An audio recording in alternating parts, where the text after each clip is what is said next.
I'm Jen, and this is another interview on real estate investing for beginners. I am a beginner, and I am talking to all my expert friends who are in real estate in different ways. My friend Amy, she started Marry Your Money, and she has an amazing story. She actually met up with me for lunch back in February 2020, and she was telling me all about how she had an unfortunate situation and relationship where she invested so much money into it and he did not, and she left the relationship with nothing really to show for that. And so she had a very specific mindset on her money later on when she was dating a guy and living with him for 5 years. She still decided she wanted to purchase her home by herself in her name that both of them would live in and he would pay rent. And this is a concept that really inspired me and something I honestly didn't think was possible, that a woman could invest in a home, put it in fully in her name, and not the guy's name. I didn't even think that was possible. I thought it's just always with couples because it's just the way it is. But it's not. You can decide and determine however you want to invest in your future home and real estate. And I just hope that her story inspires you the way it inspired me. Oh my God, what she shared was so good that I have to share it with you. So here goes.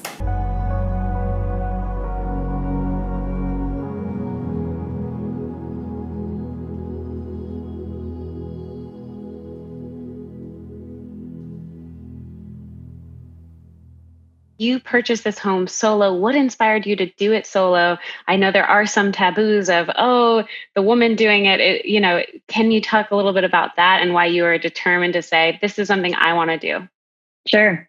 Um, it had been a goal of mine to achieve that sort of financial status as an individual in my life. I had made, I guess now looking back on it, it feels like a mistake, but at the time it didn't feel like a mistake. But I was in a serious relationship in my 20s where I paid for everything. And when we broke up, I walked away from that relationship broke. And I promised I would never do that again. And so I was very open with my significant other when we started dating of, listen, like, I want to be financially independent.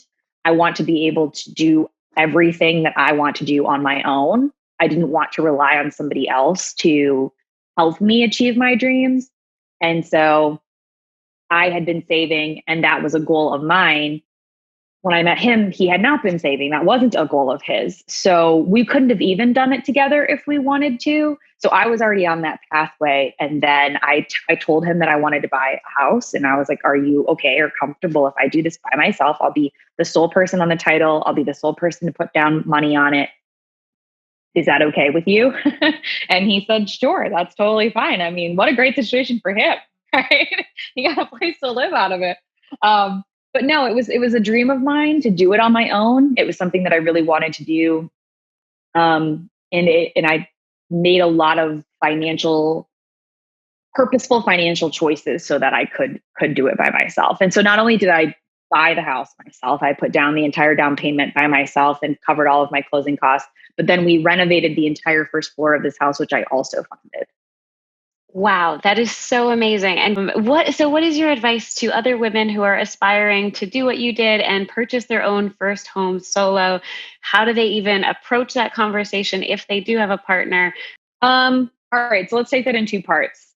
Women, whether you're single or you're partnered up, I think having big, hairy goals is the way to live life. And I think having big financial goals brings you so much happiness and independence, and that makes you a better partner. So I'm always pro creating a really solid foundation as a female, because I think that makes you a good community member. I think that makes you a better woman, colleague. I think that makes you a better partner. So me having that goal, I thought made me actually a better partner. But it can be a sticky situation to talk about if you're in a couple. I think you need to approach it in a way that says, listen, I'm not cutting you out of this decision. And I'm not saying that I don't want to go in on this decision together, but you have to think about it from a legal standpoint. This is a legal entity. This is a legal transaction. You have a lawyer that makes this transaction happen for you. And if you're not married, which I'm not, and I wasn't when I bought this house, you have to think about protecting yourself first, no matter how much in love you are, because this is a legal transaction and the law doesn't care about that. So I think it's a really important thing to discuss with your partner. You should definitely be on the same page. I would not make a surprise house purchase on your partner. I know couples that has happened between, and that is a deal breaker for a lot of couples. It's a big deal to buy a home, and it should be a happy big deal. But any big deal, you should discuss with your partner. So tell them what you're thinking. Tell them that you want to do this. Tell them that you're really proud and honored that you're in a place in your life that you feel like you can do this alone. And tell them that it's open for discussion later on.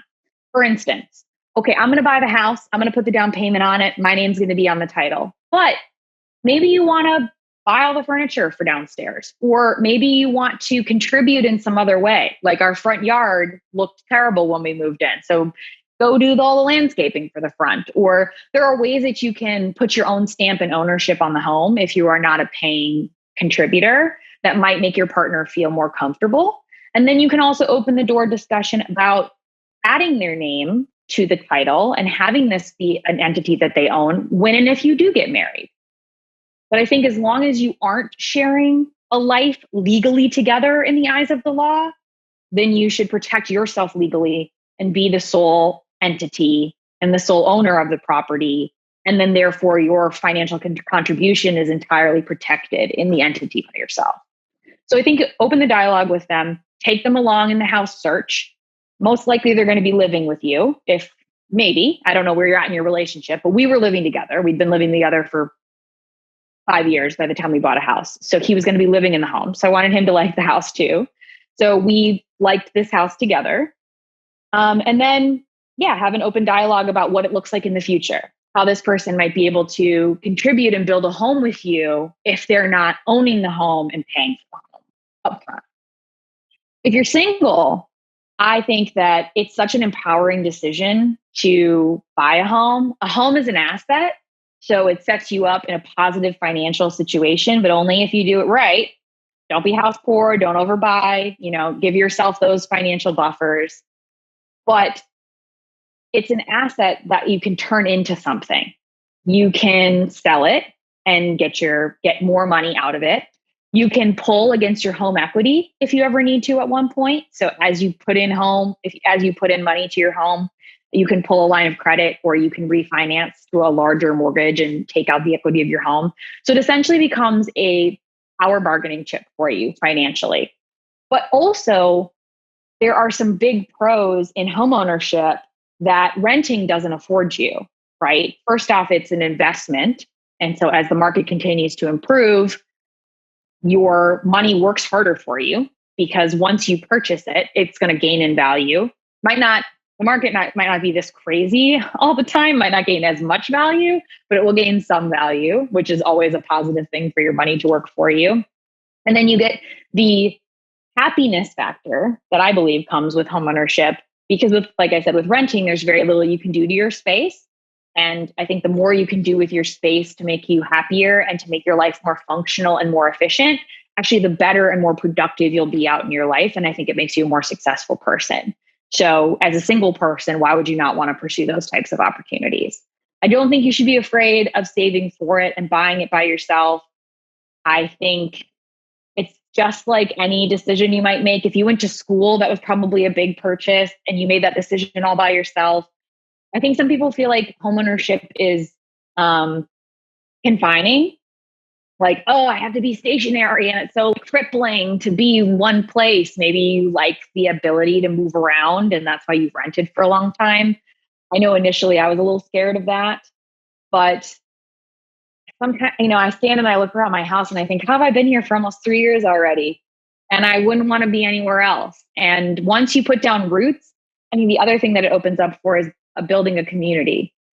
So that's the other thing that I've really been able to do that homeownership opens up for you, that renting doesn't always open up for you, is my neighbors and I are best friends now. Like, we go to each other's birthday parties and we celebrate each other's baby showers and we, lend each other a cup of sugar and we make each other dinner once a week. Like, it's a really lovely community.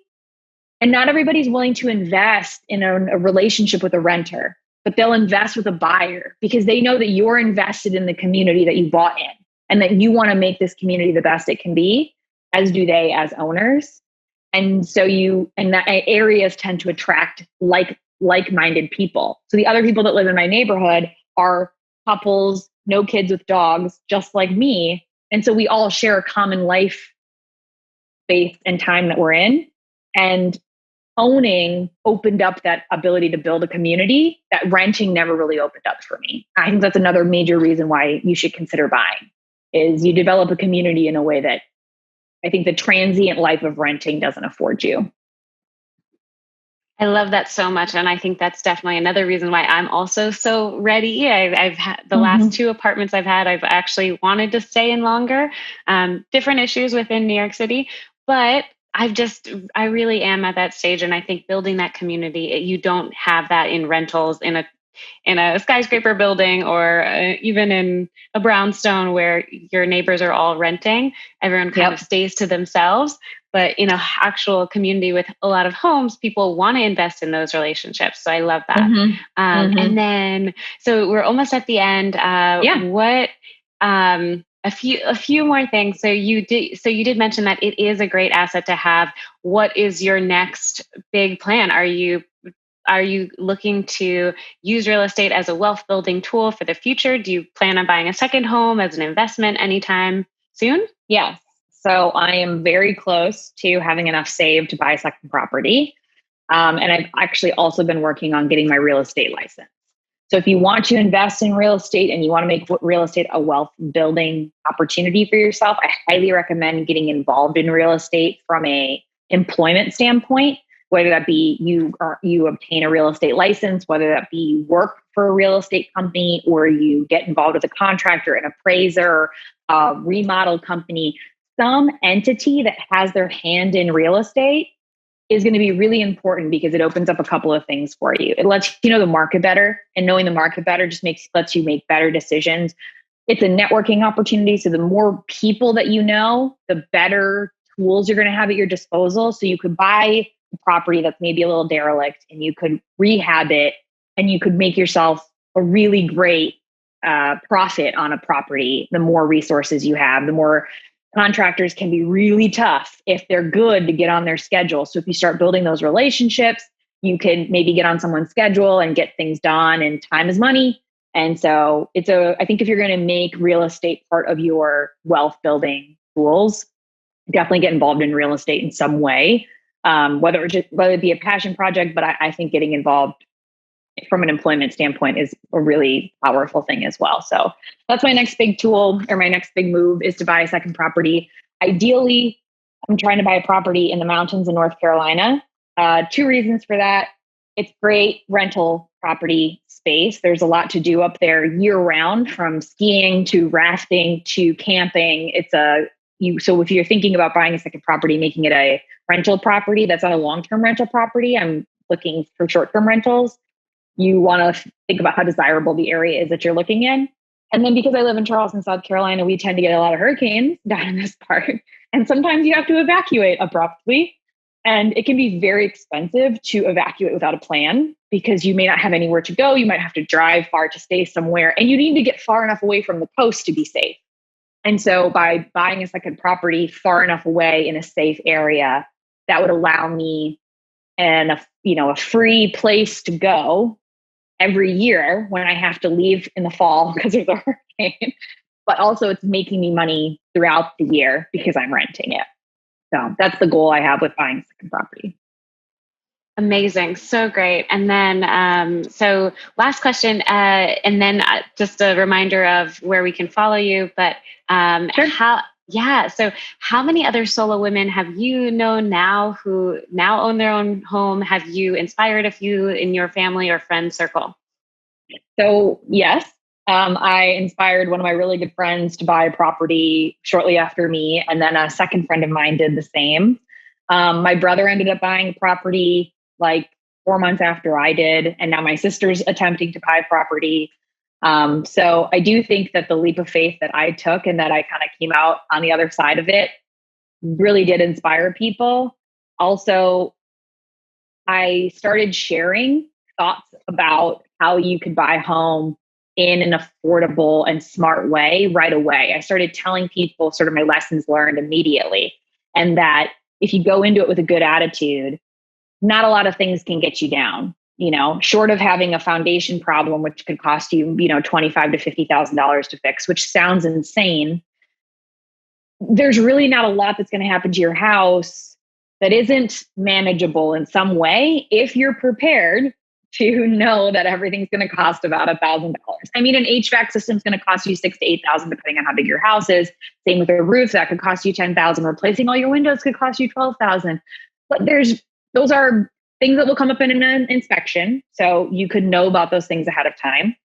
And also, though, you can start preparing for those things. So that's the other thing you're going to want to do when you buy a house, is to start saving money every month as a homeowner to your home maintenance fund. Different than an emergency fund. If you know anything about personal finance, you should have an emergency fund, you should have a home maintenance fund, and then you should have a X amount of expenses per month fund, right? So 3 to 6 months usually of expenses saved, an emergency fund, and then a home maintenance fund. And you should just automatically plan to start saving for that if you buy a home. Amazing. These are so helpful. I'm loving everything. I hope you can't hear the construction that has already started back up. No, I can't. Okay, you're great. good. And so please remind us, where do we find and follow you and share in all this adventure? Sure. So I have a personal finance blog. It's called Marry Your Money. You can find me at marryyourmoney.com. That's just like getting married, because I really think that your money should be a lifelong, forever commitment that you love and protect and respect and build a relationship with. That's the name. marryyourmoney.com. You can find me on Instagram at marry.your.money. I'm always happy to talk about anything budget or personal finance related. My focus is 30-something professional women, single or otherwise, who want to get out of debt and build a pathway to wealth. Thank you so much to Amy. Please follow her and check her out at marryyourmoney.com. She is amazing. And I am going to also share this interview and the other interview, which is just specifically tips on how to purchase your first home and just things that you might not realize you could run into. Like, after the home inspection, she had bats. What? Like, bat crazy. That's just too much. I'm sorry. I had to say it. But we're going to go in all over that in the next video, so keep watching. And also, there will be a whole blog connecting both interviews and all the information at my website, hometomakemoney.com. Okay, now that I've done all the spiels, please, last thing, subscribe, click the like button. The YouTube algorithm likes it when we do that. I don't know why. It just appreciates it, so I appreciate you. And I guess with that, I will see you in the next video. Okay, Extra Jen, Birthday Jen, signing out. I'm really loving this red lipstick. This is the first time I've worn red lipstick like in a year, and wow, it's just so fun. I should just wear this to the grocery store, right? I mean, okay. I'm Jen, and this is going to be an interview with Amy. I actually just had my birthday, so that is why I'm going to be birthday extra. So, you know what? Some red lipstick, why not? To match my beautiful, wonderful best friend. Put this beautiful lettering up that said Happy Birthday, Jen. And you know what? I'm not going to take it down. I've just decided. So, it's just always going to be my birthday until it falls down. That might happen. Okay.